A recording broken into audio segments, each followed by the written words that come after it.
सरकारच्या विविध शासकीय योजनांमधून महिलांच्या उद्धाराचं कार्य होत असताना ठाणे शहराचे आमदार संजय केळकर यांच्या पुढाकारानं महिला विकास परिवार या सामाजिक संस्थेच्या वतीनं महिलांना जनकल्याण स्मार्ट कार्ड देण्यात येणार आहे। महिलांना संसाराचा गाडा हाकण्यासाठी या मोफत जनकल्याण डिस्काउंट कार्डचा हातभार लागणार आहे। रविवारी 1 डिसेंबर रोजी नौपाडा येथील भगवती शाळेच्या मैदानात सायंकाळी 5 वाजता या कार्डचं वाटप आमदार संजय केळकर यांच्या हस्ते होणार आहे। शुक्रवारी शासकीय विश्रामगृहात आयोजित पत्रकार परिषदेत आमदार संजय केळकर यांनी ही माहिती दिली।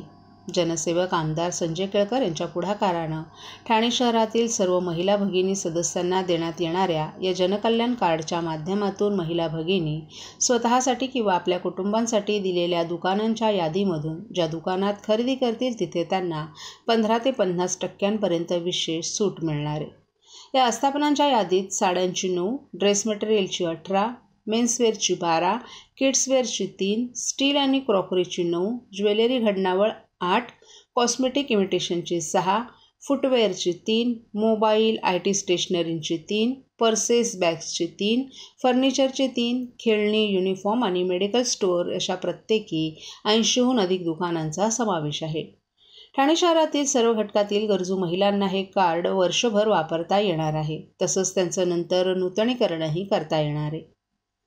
मतांसाठी प्रासंगिक नाही तर सुरक्षा, सुविधा, सेवा आणि स्वयंरोजगार या चतुसूत्रीवर आपण वर्षभर महिला भगिनींच्या कल्याणासाठी विविध उपक्रम राबवत असल्याचं केळकर यांनी सांगितलं।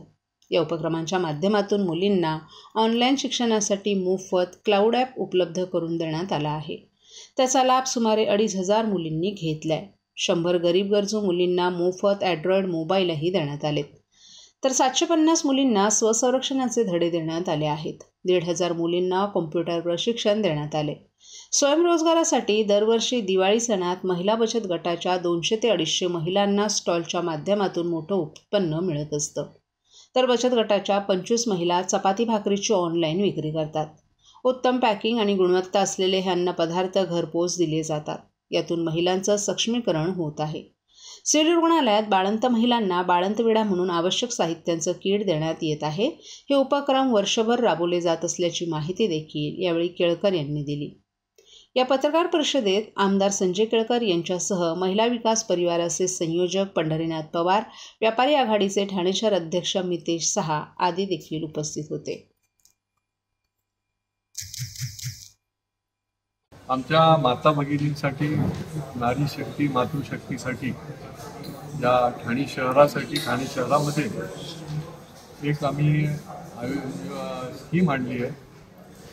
स्कीम म्हणण्यापेक्षा एक उपक्रम म्हणता येईल, कारण की जनकल्याण कार्डच्या माध्यमातून एका बाजूला व्यापाऱ्यांनी कमी नफा घेऊन आम्हाला सवलत द्यावी आणि आमच्या मातृशक्तीला, महिला शक्तीला बचत मिळावी, या दृष्टीने आम्ही अपील केलं होतं आस्थापनांना।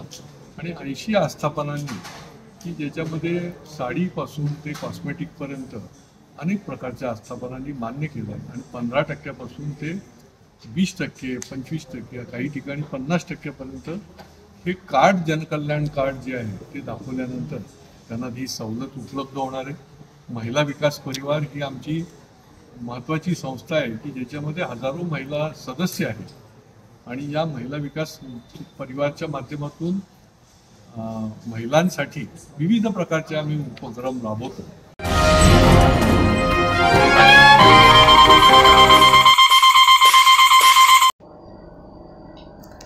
ठाणे महापालिका क्षेत्रात यंदा गणेश मूर्ती विसर्जन करण्यासाठी 6 फिरत्या विसर्जन व्यवस्थांची व्यवस्था करण्यात येणार आहे। महापालिका आयुक्त सौरभ राव यांच्या संकल्पनेतून ही व्यवस्था तयार झाली असून यामध्ये विसर्जनाची व्यवस्था असलेला ट्रक ठरलेल्या वेगवेगळ्या ठिकाणी फिरणार आहे। त्या ट्रकवरील टाकीत गणेश मूर्तींचं विसर्जन करता येणार आहे। महापालिका आयुक्त सौरभ राव यांच्या निर्देशानुसार बांधकाम विभाग, पर्यावरण विभाग आणि घनकचरा विभाग यांनी विसर्जन व्यवस्थेचं नियोजन केले। यामध्ये 9 विसर्जन घाट, 15 कृत्रिम तलाव, 10 मूर्ती स्वीकृती केंद्र आणि 49 ठिकाणी टाकी विसर्जन व्यवस्था आणि 6 फिरत्या विसर्जन व्यवस्था यांचा समावेश आहे। फिरत्या विसर्जन व्यवस्थेमुळे नागरिकांना विसर्जनाची आणखीन एक सुविधा उपलब्ध होणार आहे। ठाण्यातील गणेशोत्सव अधिकाधिक पर्यावरणपूरक असावा यासाठी महापालिकेचे प्रयत्न आहेत. त्याला नागरिकांनीही सकारात्मक प्रतिसाद दिलाय. तसाच तो या फिरत्या व्यवस्थेलाही मिळेल असा विश्वास आयुक्त राव यांनी व्यक्त केलाय. पावसानं आता चांगलीच उसंत घेतली आहे, त्यामुळे रस्ते दुरुस्तीची कामंही हाती घेण्यात आली आहेत. उड्डाणपुलांवर आनंदनगर, ओवळा अशा काही भागात रस्ते खराब झाले आहेत. त्यावरील खड्डे तातडीनं भरले जातील. मुख्यमंत्री महोदय यांच्या निर्देशानुसार जलद वाळणाऱ्या पद्धतीचा वापर खड्डे बुजवण्यासाठी करण्यात आला आहे. त्याचा चांगला परिणाम दिसला असल्याचंही आयुक्त राव यांनी नमूद केले. MSEB आणि पोलीस डिपार्टमेंट यांच्याबरोबर ऑनलाईन पद्धतीनेच समन्वय ठेवणे, जेणेकरून ॲप्लिकंट जे आपले गणेश मंडळ आहे त्यांना वेगवेगळे ठिकाणाला जाण्याची आवश्यकता पडणार नाही, ती व्यवस्था आपण केली आहे. काल संध्याकाळपर्यंत आम्हाला 214 ॲप्लिकेशन्स प्राप्त झालेले होते परवानग्यांचे. त्यापैकी 184 ॲप्लिकेशन्स आपण 3 दिवसाच्या आत परवानगीही दिलेलं आहे. विसर्जनाचे घाटांची व्यवस्था, तिथे स्वच्छ पेयजल, तिथे शौचालयाची व्यवस्था, फिरते आपले विसर्जन स्थळ, यावेळी आपण ती सुद्धा संकल्पना आपण अंमलीभूत आणण्याचा प्रयत्न करत आहोत. पर्यावरणच्या दृष्टीने जे काही तयारी आपल्याला करायची ती आपण सगळी केलं आहे. आपल्याला कल्पना असेल की आता पावसाचा थोडासा जोर कमी झालेला आहे. पावसाच्या दरम्यानसुद्धा मॅस्टिक वापरून माननीय मुख्यमंत्री महोदय यांच्या निर्देशाप्रमाणे जे क्विकली रिजिड होणारा आपला मटेरियल असतो, ज्याला आपण फास्ट रॅपिड हार्डनिंग मटेरियल म्हणतो, तो वापरूनसुद्धा आपण अनेक ठिकाणावर खड्डे बुजवला आहे आणि त्याचा परिणाम खूप चांगला राहिला आहे. आता परत काही लोकेशन्सवर खड्डे पडले आहेत, विशेषतः फ्लायओव्हर्सचे टॉपवर, इन्क्लुडिंग कोपरी फ्लायओव्हरच्या टॉप, तसेच इथे आपल्याला नागला बंदरकडे येणारे रस्त्यावर सुद्धा ओवळाच्या दरम्यान, तर त्याचीसुद्धा आम्ही सतत पाहणी करत आहोत. मी आपल्याला आश्वस्त करतो की गणेशोत्सवचे अगोदरच, म्हणजे पुढील 2 ते 3 दिवसात कम्प्लिटली आपण खड्डे बुजवण्याची गतिविधी हाती घेणार आहे आणि रस्ते आपल्याला नीटनेटके दिसणार आहे.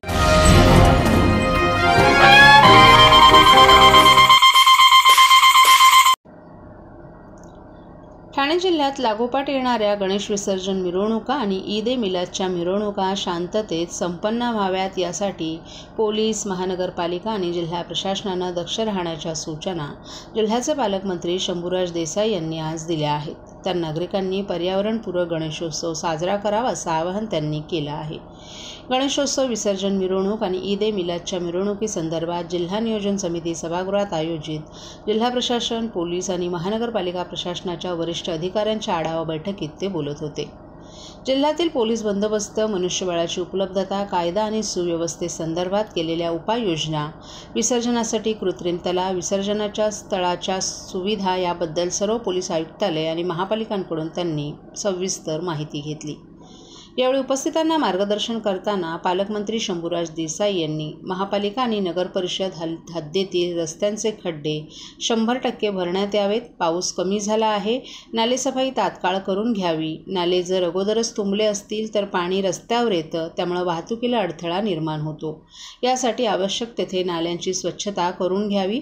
24 तास विद्युत पुरवठा सुरळीत राहील याची दक्षता घ्यावी. विद्युत विभागानं दुरुस्तीची कामं तात्काळ पूर्ण करून घ्यावीत.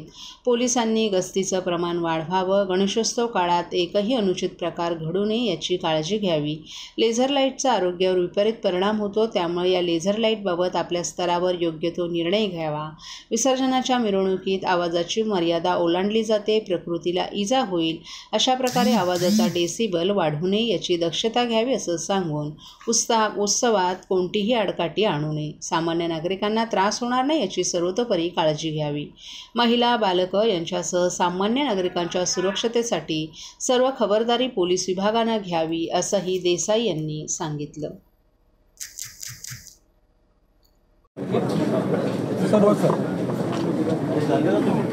करू आज ठाणे जिल्हा प्रशासनाची गणेशोत्सव पूर्वतयारीच्या आढाव्याच्या अनुषंगानं मी बैठक घेतलेली होती. माननीय लोकप्रतिनिधी जिल्ह्यातले आणि महसूल, नगरपालिका, आरोग्य, विद्युत, पाणीपुरवठा आणि पोलीस या प्रमुख सर्व विभागांचे वरिष्ठ अधिकारी आजच्या बैठकीला या ठिकाणी होते. काही महत्त्वाच्या सूचना मी या ठिकाणी प्रशासनाने दिलेल्या आहेत. त्याच्यात अत्यंत महत्त्वाचा की महानगरपालिका, नगरपालिका आणि ग्रामीण भागातले सुद्धा जे प्रमुख मिरवणूक मार्ग आहेत गणेश आगमनाची आणि गणेश विसर्जनाच्या मिरवणुका निघतात त्या 100% खड्डेमुक्त हे रस्ते ठेवण्याचे आदेश आजच्या बैठकीमध्ये मी दिलेले आहेत. त्याचबरोबर ज्या प्रमुख रस्त्यांच्या बाजूचे नाले आहेत, जे नाले भरून त्याचं पाणी मिरवणूक मार्गाच्या रस्त्यावरती येतं आणि त्याच्यामुळं मिरवणुकीला अडथळा होतो, त्या नाल्यांची तातडीनं सफाई करणं आणि पाणी पाऊस मिरवणुकीच्या दरम्यान किंवा मिरवणुकीच्या अगोदर आला तर ते वाहून गेलं पाहिजे नाल्यातनं पाणी, या दृष्टीनंच्या सूचनासुद्धा आजच्या बैठकीमध्ये मी दिलेल्या आहेत. 24/7 विद्युत पुरवठा सुरळीत राहील या दृष्टीनं सुद्धा MSEBच्या अधिकाऱ्यांना तसे आदेश या ठिकाणी दिलेले आहेत. जी मेंटेनन्सची कामं आहेत, मग ट्रान्सफॉर्मर मेंटेनन्स असेल, मेन लाईन मेंटेनन्स असेल, सर्व्हिस लाईन मेंटेनन्स असेल, ती पूर्ण गणेश उत्सवाच्या अगोदर पूर्ण करून घ्या, अशा सुद्धा सूचना आज या ठिकाणी आपण MSEBला दिलेल्या आहेत. मोठी मंडळं आहेत जिथं गर्दी होते, मुलींची महिलांची देखावे बघायला, गणेश दर्शनाला, अशा ठिकाणी पुरेसा बंदोबस्त ठेवण्याचे सुद्धा आदेश आजच्या बैठकीत मी पोलीस प्रशासनाला दिलेले आहेत.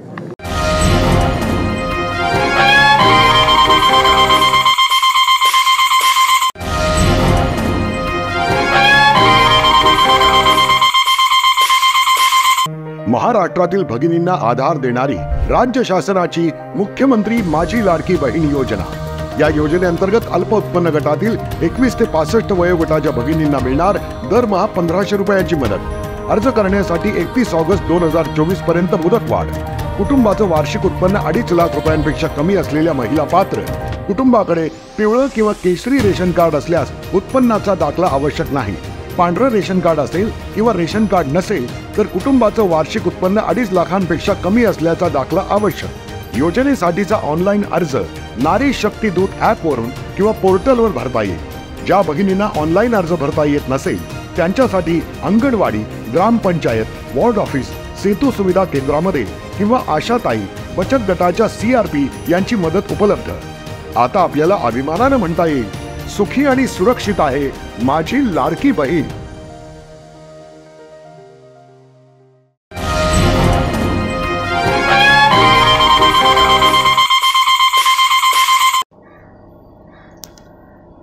राष्ट्रवादी काँग्रेस पक्षाचे अजित पवार गटाचे प्रवक्ते आनंद परांजपे यांनी महाराष्ट्रातील राजकीय परिस्थितीवर आज एका पत्रकार परिषदेत महत्त्वपूर्ण मतं मांडली. त्यांनी राज्य सरकारच्या योजनांची माहिती देण्यासाठी आणि नागरिकांना मदत करण्यासाठी लवकरच हेल्पलाईन आणि व्हॉट्सअप नंबर उपलब्ध करून दिला जाईल अशी घोषणा केली आहे. यामुळे राज्यातील नागरिकांना त्यांच्या समस्या सोडवण्यासाठी एक नवीन मार्ग मिळणार आहे. आगामी निवडणुका महायुतीच्या माध्यमातून लढवल्या जाणार असल्याचंही परांजपे यांनी स्पष्ट केले. त्यांनी तीनही पक्षांमध्ये उत्तम समन्वय असल्याचा दावा केला आहे आणि अजित पवार यांच्या भूमिकेवर बोलणं योग्य नसल्याचंही नमूद केले. यासोबतच रोहित पवार यांच्या तिसऱ्या आघाडीवरील वक्तव्याचं गांभीर्य कमी करून राष्ट्रवादी काँग्रेस एकत्रितपणे निवडणूक लढवणार असल्याचंही त्यांनी स्पष्ट केले. छत्रपती शिवाजी महाराजांच्या पुतळ्याच्या वादावर पंतप्रधान नरेंद्र मोदी आणि मुख्यमंत्री एकनाथ शिंदे यांनी माफी मागितल्याचंही परांजपे यांनी सांगितलं. त्यांनी राहुल गांधी यांना सावरकरांचा अपमान केल्याबद्दल माफी मागायला लावणार का असा सवालही उपस्थित केलाय. शेतकऱ्यांच्या अपमानाबद्दल बोलताना परांजपे यांनी राज्यातील मंत्र्यांनी शेतकऱ्यांच्या भावना दुखावणारी वक्तव्य टाळावीत असं आवाहन केले. राज्यपालांच्या नियुक्तीबाबतचा निर्णय वरिष्ठ नेते आणि पार्लमेंट बोर्ड घेतील असंही त्यांनी स्पष्ट केले. नवी मुंबईतील वादावर परांजपे यांनी गणेश नाईक यांनी महायुतीत कोणताही मतभेद होणार नाही असं सार्वजनिक वक्तव्य करावं असा सल्ला दिलाय. परांजपे यांनी विरोधकांवरही टीका केली आणि माफी प्रकरणावरून ते राजकारण करत असल्याचा आरोप केलाय. त्यांनी महायुती एकत्र राहून पुढे जाणार असल्याचा विश्वास व्यक्त केलाय. या पत्रकार परिषदेत परांजपे यांनी महायुतीच्या आगामी निवडणुकांच्या तयारीबाबत आत्मविश्वास व्यक्त केला आणि विरोधकांच्या आरोपांना सडेतोड उत्तरं दिली.